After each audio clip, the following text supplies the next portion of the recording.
গুলহি আইল্যান্ডটা যে এত সুন্দর, এখানে যাওয়ার আগে আমরা একদমই ভাবি নাই। তাই বলবো যারা মালদ্বীপে যাবেন অবশ্যই এই জায়গাটা ঘুরে আসবেন। আজকের দিনে আমরা কি কি অ্যাট্রাকশন দেখব আর কোথায় কোথায় গেলাম, আমাদের ডে ট্রিপটা কেমন ছিল, আমাদের কি মিস্টেক ছিল, এখানে যে আমরা কেমন সার্ভিস পেয়েছি, কেমন রেটে আপনি কিভাবে ঘুরতে পারেন, আর ডে ট্রিপগুলো কেমন হয়, বাচ্চা নিয়ে গেলে কি ধরনের পরিস্থিতিতে পড়তে পারেন, সবকিছু নিয়ে আজকের ব্লগটা। হ্যালো এভরিওয়ান, আসসালামু আলাইকুম। আশা করি সবাই অনেক অনেক ভালো আছেন। মাফুসিতে এসে আজকে প্রথম ব্রেকফাস্ট করব। এখানেও ছোটখাটো একটা বুফের আয়োজন করা ছিল।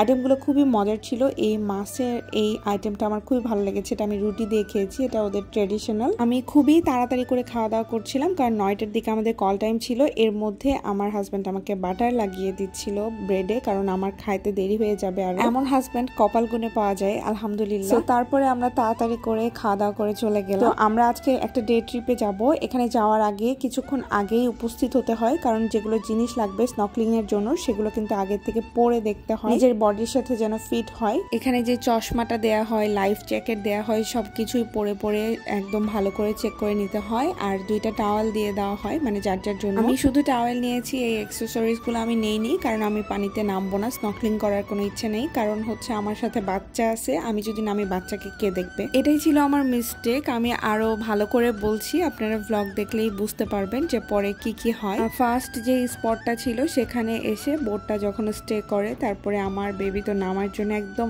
অস্থির হয়ে গেছে। আর ওর পাপা নামছে দেখো, বারবার চিৎকার করতেছিল নামার জন্য। আমি ভাবি নাই যে ওকে আমি পানিতে নামাবো, ওর জন্য আমি এক্সট্রা কোনো ক্লোথও ক্যারি করতে চাই না, বাট কি জানি মনে করে একটা ড্রেস ওর নিয়েছিলাম আমার সাথে ম্যাচিং করে। আমাদের সাথে বোটে যে গাইডটা ছিল উনি বারবার বলতেছিল যে নামিয়ে দেওয়ার জন্য কোনো প্রবলেম নাই, আর ও অনেক জেদ করতেছিল। আসলে মনে হচ্ছিল যে ও লাফ দিয়ে চলে যাবে এরকম। তারপরে অনেক সাহস করে ওকে নামিয়ে দিয়েছে। ও তো খুবই খুশি, খুবই এনজয় করেছে। আর বাচ্চারা তো পানি অনেক বেশি পছন্দ করে। আমাদের সাথে আরেকটা বাংলাদেশি ফ্যামিলি ছিল, তারাও হচ্ছে নেমেছিল, ওনারাও এনজয় করতেছিল। সৌরভ কিন্তু এই যে ভয় পাচ্ছে, বাবুকে একবারও কোলে নেয়, কারণ এখানে কিন্তু নিজের ব্যালেন্স রাখাটাই অনেক কঠিন। তারপরে ওখান থেকে নেমে আমি ওকে একটু মুছে দিলাম এবং ড্রেসটা চেঞ্জ করে দিলাম। সবাইকে পানি দেয়া হয়েছিল খাওয়ার জন্য। পানি থেকে উঠে এখানে আপনাকে ভেজা গায়ে থাকতে হবে। যারাই ছেলে মেয়ে এই জায়গায় নামছে সবাই কিন্তু ভেজা গায়ে ছিল। এখানে চেঞ্জ করার মতো কোনো অপশন নাই, আর চেঞ্জ করতে হলে এখানেই করতে হবে। যাই হোক, এরপরে এই ভেজাগা নিয়ে আমাদের গুলহি আইল্যান্ডে যেতে হলো। পরের স্পটটা ছিল গুলহি আইল্যান্ড। তারপরে আমরা নামলাম যখন, এখানে এই জায়গাটা দেখে খুব ভালো লাগলো। আর এই আইল্যান্ডটা খুবই ছোট্ট একটু আইল্যান্ড। আসার পরে দেখি এখানে অনেক সুন্দর মার্কেটে অনেক সুন্দর সুন্দর জিনিস ছিল, বাট সৌরভ এখানে নাকি মানি ব্যাগ ক্যারি করে নাই, কারণ যেহেতু আজকে আমরা অনেকবার পানিতে নামবো সেই কারণে ও মানি ব্যাগ নেয় নাই, টাকা পয়সা ভিজে যাবে। আর এখানকার যে বিলটা সেটা তো আমরা আগে থেকে পে করে দিয়েছি। অনেক সুভিনিয়ার জিনিসপত্র ছিল, বাট এখানে অনেক কস্টলি, জিনিসপত্রের দাম অনেক বেশি। তারপরেও হচ্ছে সুন্দর সুন্দর জিনিস দেখে আফসোস হচ্ছিল যে কিনতে পারতেছি না, হয়তো টাকা থাকলে নিতে পারতাম। আমরা জানতাম না যে এখানে কোনো মার্কেট আছে, এই কারণে ওরকম কোনো প্রিপারেশন নিয়ে আসা হয়। তারপর চলে আসলাম। এই জায়গাটা দেখে এত ভালো লাগলো, সামনে বিচটা যে এত সুন্দর ছিল, মানে এই কয়েকদিন যতগুলো বিচে যাওয়া হয়েছে এই বিচটা খুবই ক্লিন এবং খুব সুন্দর ছিল। আর এখানে কিন্তু মানুষজন অনেক কম, যার কারণে অনেক ফাঁকা ফাঁকা ছিল, পিচফুল লাগতেছিল। এই জায়গাটায় আমরা সময় খুবই কম পেয়েছি। গুলহি আইল্যান্ডেও থাকার ব্যবস্থা আছে, অল্প কিছু হোটেল রয়েছে, এখানে চাইলে কিন্তু থাকা যায়। আমরা আগে থেকে প্ল্যান করিনি বলে এখানে যেয়ে থাকতে পারিনি, বাট পরে খুব আফসোস হয়েছে যে এখানে যদি আমরা একদিন স্টে করতাম খুব ভালো লাগতো। এগুলো জায়গায় বাচ্চাদেরকে আটকানো খুবই কঠিন, কারণ উপায় নাই কোনো, সব জায়গায় বালি আর বালি। ওকে কোথাও আমি রাখতে পারতেছিলাম না, আর ওকে যদি নিয়ে থাকি তাহলে আমি কোনোই ছবি তুলতে পারতাম না, ভিডিওস করতে পারতাম না। আর সৌরভ তো পুরা গা ভেজা ছিল, এই কারণে ও কোনো ছবি তুলে নাই। আমি নেমে এনজয় করতেছিলাম আর কিছু ছবি তুলেছি। তারপর এখানে কিছুক্ষণ বসে ফিল নিলাম, অনেক ভালো লাগতেছিল। আর এখানে জাইবা বালি নিয়ে পুরা মাখামাখি করে ফেলছে, মানে পুরা ড্রেস ভরাই ফেলছে। তারপরে আমরা চলে গেলাম, আমাদের টাইমটা খুব কম ছিল বললাম। তারপরে আমরা নেক্সট স্পটে আসছি। এইটা হচ্ছে আমাদের আজকের দিনের মেইন অ্যাট্রাকশন। এখানে এসে জাস্ট মন ভালো হয়ে গেছে, মনে হচ্ছে না একটা অন্যরকম কিছু দেখলাম।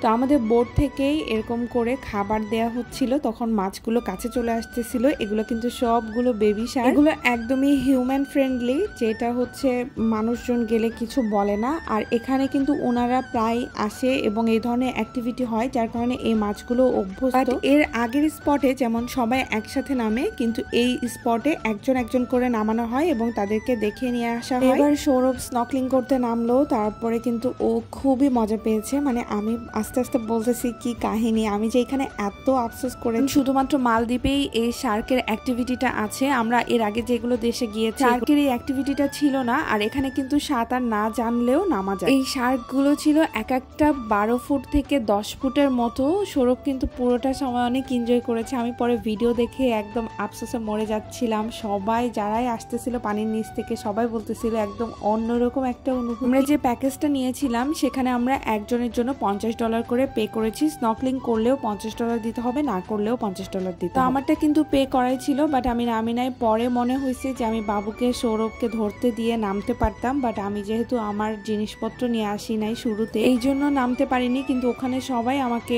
এনকারেজ করছিল নামার জন্য, বাট আমার মেন্টালি আগে থেকে প্রিপেয়ার ছিলাম না যে আমি নামবো। বাচ্চা নিয়ে থাকতে এতক্ষণ সময়ের মধ্যে যদি আমার ঠান্ডা লেগে যায়, বাচ্চার ঠান্ডা লাগে, এই কারণে এসব চিন্তা করে নামতে পারি। ওই যে বললাম বাচ্চা নিয়ে গেলে অনেক কিছু স্যাক্রিফাইস করতে হয় অনেক সময়, তো এই জন্য বাচ্চার চিন্তা করে আমি আর নামি নাই। এই জায়গাটায় যে আমার একদম ইচ্ছা করতেছিল যে নেমে পড়ি, কারণ সবাই উঠার পরে বলতেছিল। এইটা আমার একটা বিগ মিস্টেক ছিল এই পানিতে না নামা, কারণ এগুলো হচ্ছে লাইফ টাইম এক্সপিরিয়েন্স। এরপর আমি বোটের সামনের দিকটায় আসলাম। আমি কিন্তু সাইডে ছিলাম, ওখান থেকে ভালো করে দেখা যাচ্ছিল না। আমাদের সাথে যে বাঙালি ফ্যামিলি ছিল তারা খুবই ভালো ছিল, ওদের সিটের এখানে আমাকে জায়গা করে দেয় দেখার জন্য। তো তারপরে এখানে শার্ক দেখার পরে আমরা নেক্সট ডেস্টিনেশনে চলে যাচ্ছিলাম। আমাদেরকে নিয়ে যাওয়ার কথা স্যাংব্যাং আইল্যান্ডে। আর এই প্যাকেজের কিন্তু আরেকটা কথা ওনারা বলে যে ওনারা ডলফিন দেখাবে, বাট ডলফিনটা আসলে একদমই অনিশ্চিত।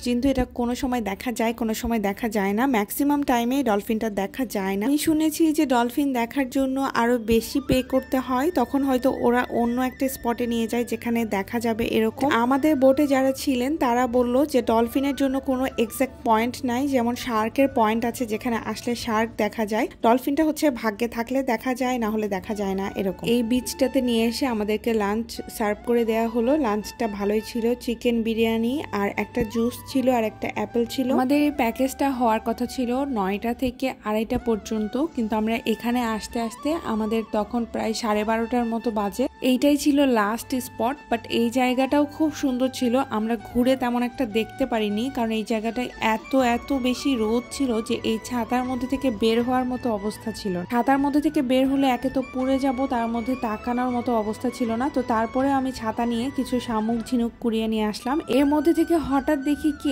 একটা শামুক কিন্তু একাই হেঁটে হেঁটে চলে যাচ্ছে। মানে এই জিনিসটা দেখে আমরা সবাই অনেক মজা পাইছি। আমাদের পাশেও যারা ছিল তারাও কিন্তু এগুলো করে নিয়ে এসেছে। তো ওদের দেখে আমি যাই। আর এ পর্যন্ত যতগুলো বিচে আমি ঘুরেছি কোথাও কিন্তু এরকম শামুক দেখিনি। এখানে অনেক সুন্দর সুন্দর শামুক ছিল, এই জন্য আমি স্মৃতি হিসেবে কিছু নিয়ে আসার জন্য এই কয়টা কুড়াইছি। এরপর খাওয়া দাওয়া করে আমরা এখান থেকে ব্যাক করি। আমাকে দেখেই বুঝতে পারবেন যে এতটুকু সময়ের মধ্যে কতটা সানবার্ন হয়েছি। মানে এই জায়গাটায় অসম্ভব রোদ ছিল। একটা ছাতা অবশ্যই সাথে রাখতে হবে। সো আজকের মতো এই পর্যন্তই। নেক্সট ব্লগে বাকি পার্টটা শেয়ার করব। টাটা, আল্লাহ হাফেজ।